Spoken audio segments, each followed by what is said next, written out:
एक कागभूषण नाम के एक महात्मा हुए हैं और गरुड़ जी के साथ उनकी एक बार गोष्ठी हुई।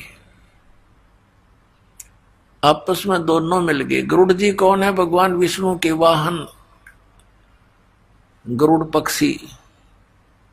अब ये देवता होते हैं और ये बोलते हैं मनुष्य की तरह, इनके अच्छे विचार हैं, भले ही वहां पशु योनि में है, वो पक्षी योनि में। और कागभूषण भी ऊपर से मुंह काग का है, उसका कौवे का, बाकी शरीर उसका देवताओं जैसा है, ऐसी उसकी व्यवस्था है। तो जब वो अपनी कथा सुनाता है, गरुड़ जी ने पूछा, हे कागभूषण, आप के पास बैठने से मुझे बड़ी शांति होती है और आप परमात्मा के भजन में दिन रात लगे रहते हो। आपने ये स्थिति, ये गति कैसे प्राप्त की? अब कागभूषण ने कहा कि गुरुदेव, मेरी लंबी कहानी है, समय हो तो सुनाऊं। गरुड़ जी ने कहा कि आप सुनाइए, मैं सुनने का, जानने का इच्छुक हूं। तो कागभूषण जी सुनाने लगे कि गुरुदेव, एक बार मनुष्य जीवन था मेरा, और उससे पहले भी मैंने असंख्यों मनुष्य जीवन नष्ट कर लिए थे, कभी भक्ति पर मैं लगा नहीं। एक समय क्या हुआ कि हम 2 बहन 2 भाई थे, मेरे माता पिता थे, एक भरा पूरा परिवार था, और एक ऐसा दुर्भिक्ष पड़ा, यानी अकाल गिर गया, वर्षा हुई नहीं, अन्न का अभाव हुआ, पत्ते भी, वृक्ष भी सूखने लगे। तो ऐसा भयंकर स्थिति आ गई कि मनुष्य को मनुष्य खाने लग गया। सब वृक्ष भी खा लिए, पत्ते भी खा लिए, कूट कूट के बाड़े भी खा चुके, मनुष्य को मनुष्य खाने लग गया। उस स्थिति में मेरे माता पिता और भाई बहन, यानी मेरा परिवार, सब मेरी आंखों के सामने मर गए। मैं 20 वर्ष की उम्र का था, भाई छोटे, बहन छोटी थी, वो भूख ज्यादा समय तक सहन नहीं कर सके। माता पिता वृद्ध थे, वो भी मृत्यु को प्राप्त। अब मैंने भी वहां से निकलकर अपनी जान बचानी चाहिए, तो मैं अवंतिका नगरी में चला गया। वहां पर अकाल नहीं था, वहां पर मेरी जान बची, भोजन खाया, लेकिन मेरे माता पिता, मेरे भाई बहन मेरी आंखों के सामने तड़प तड़प कर, रो रो कर मरे थे भूखे।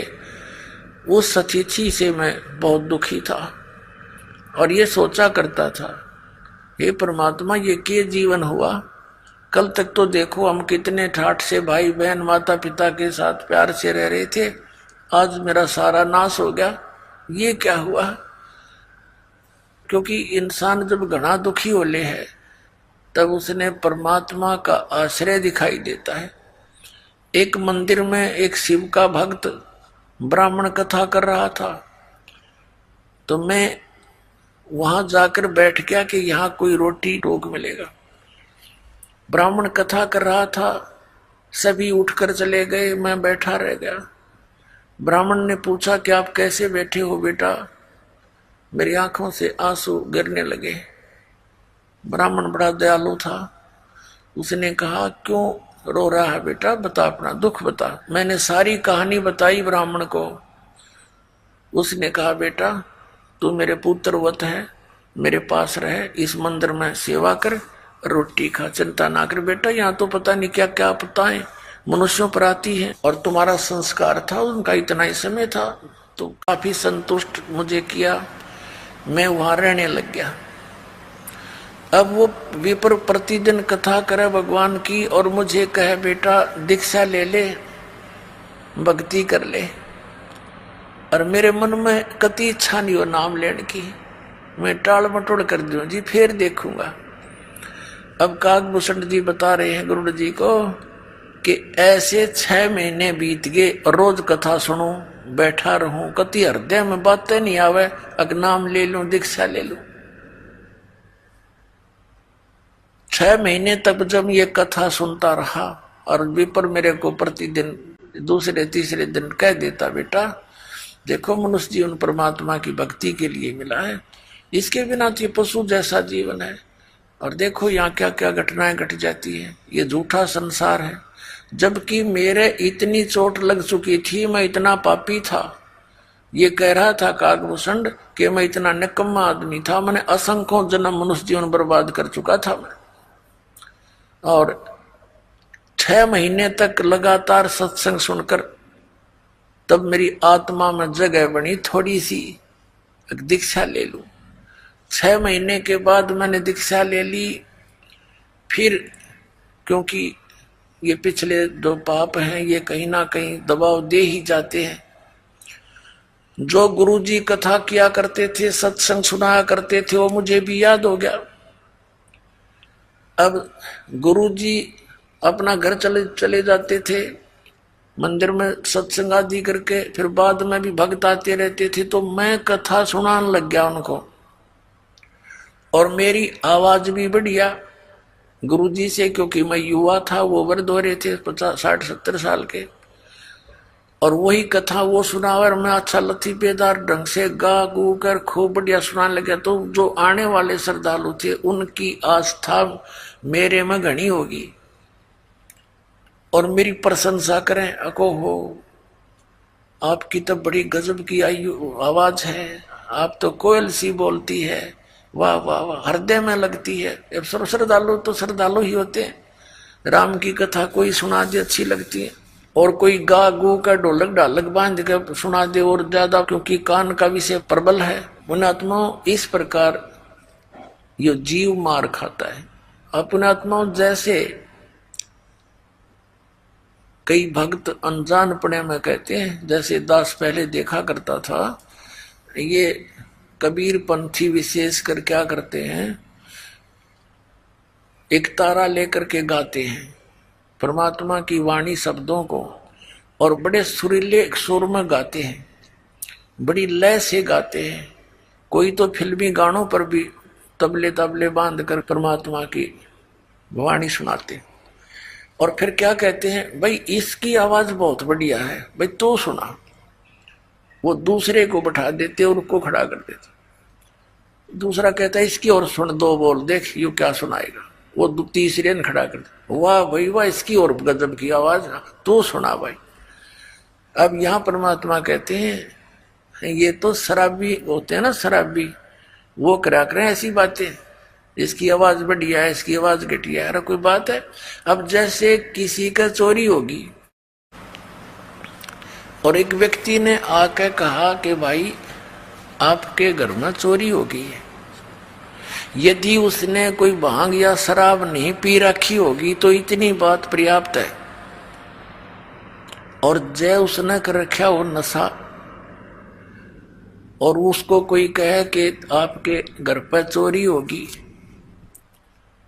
और वो नो कहे चोरी होगी भाई आपके, अब वो नो कहे, नो नहीं गा के सुना, वो कितना अच्छा लगेगा, आपके चोरी हो गई, ये बात तो उसे कहता ही अच्छा ना लगा आदमी, और वो नो कहा हाँ वाह वाह वाह, इसलिए सही बताई। दूसरा और ऐसे क्यों शराबी ये गा सके, शराबी ये बातें कह सकता है, तो दूसरा शराबी फिर और अच्छी तरह लय से गाता है, आपके चोरी हो गई, और वाह वाह वाह क्या बात, इसने सही बताई।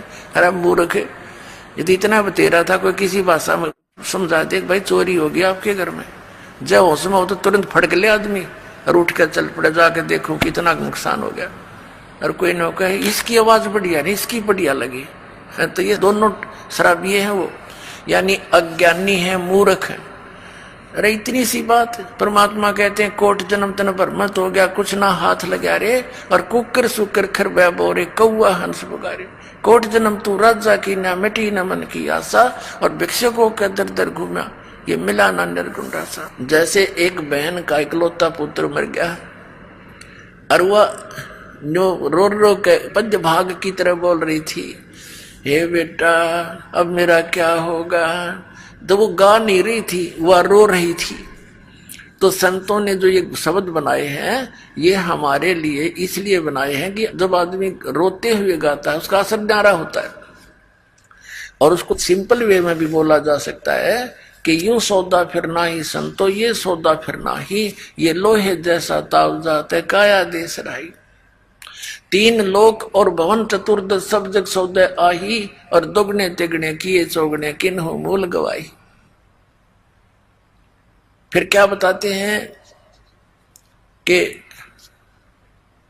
यो दम टूटे पिंडा फूटे लेखा दरगाह माही, उस दरगाह में मार पड़ेगी तेरी जम पकड़ेंगे बाही।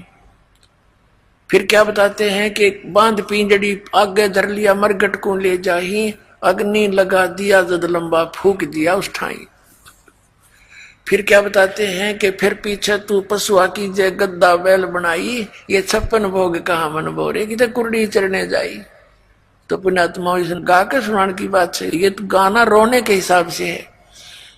जैसे बच्चों को पहली कक्षा में सुनाते हैं आ का आम ई की इमली, तो ये तो प्रथम कक्षा के बच्चों को ऐसी आवाज सुनाई जाती है, इसमें आवाज से लिंक नहीं होता, उस अक्षर से संबंध होता है।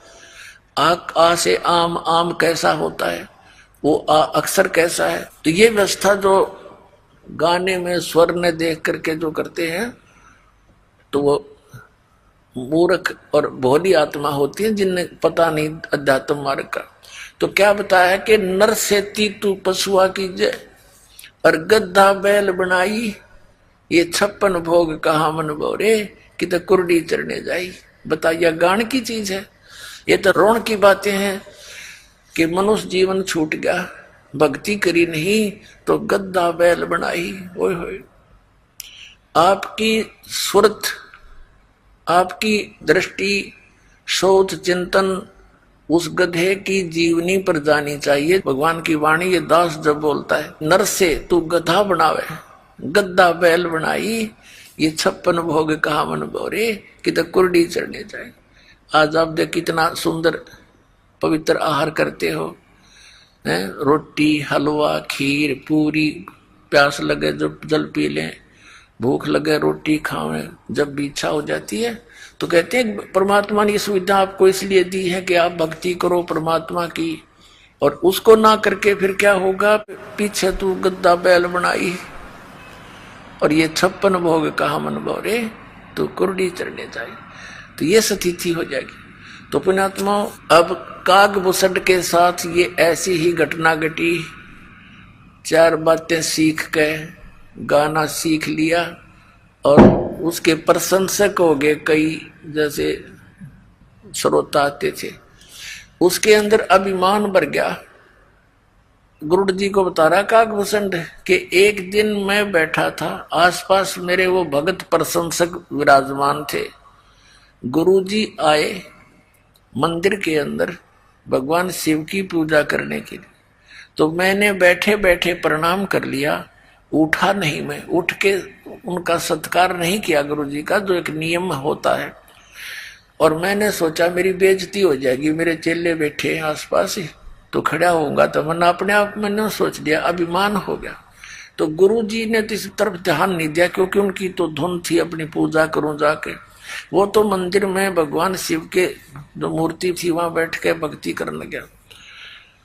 अपनात्मा जो दास कथा सुनाना जा रहा है, ये ना समझना कि ये मंदिर की पूजा से उस पुजारी को, पंडित को कोई उपलब्धि थी।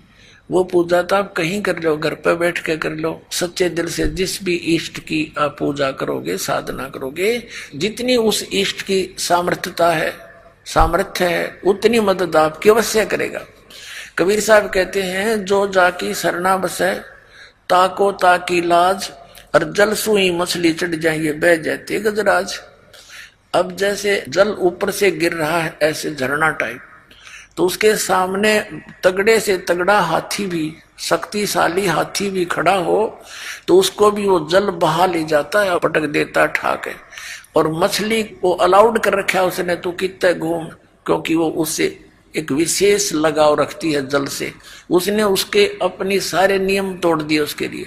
वो उल्टी दिशा में भी ऊपर चढ़ जाती है और ऊपर चली जाती है, फाल से भी ऊपर पहुंच जाती है। तो कहने का भाव यह है कि जैसे आपकी मित्रता एक दरोगा जी से होगी और उसके ऑफिस में आप जाकर सीधे बैठ जाओगे, चाय पिलाओगा, खाना खिलाओगा, बर्फी खिलाओगा, और उसके सत्र का जो काम होगा पहला करेगा आपका सबसे पहले। और वहां वैसे दरोगा के थाने में जाना आम आदमी की हिम्मत नहीं, और वो उसके लिए एक आम बात होगी। ऐसे ही कोई डीसी से मित्रता किया हुआ है तो उस सत्र की, अपने सत्र की जो भी सहयोग सहायता है अपने मित्र को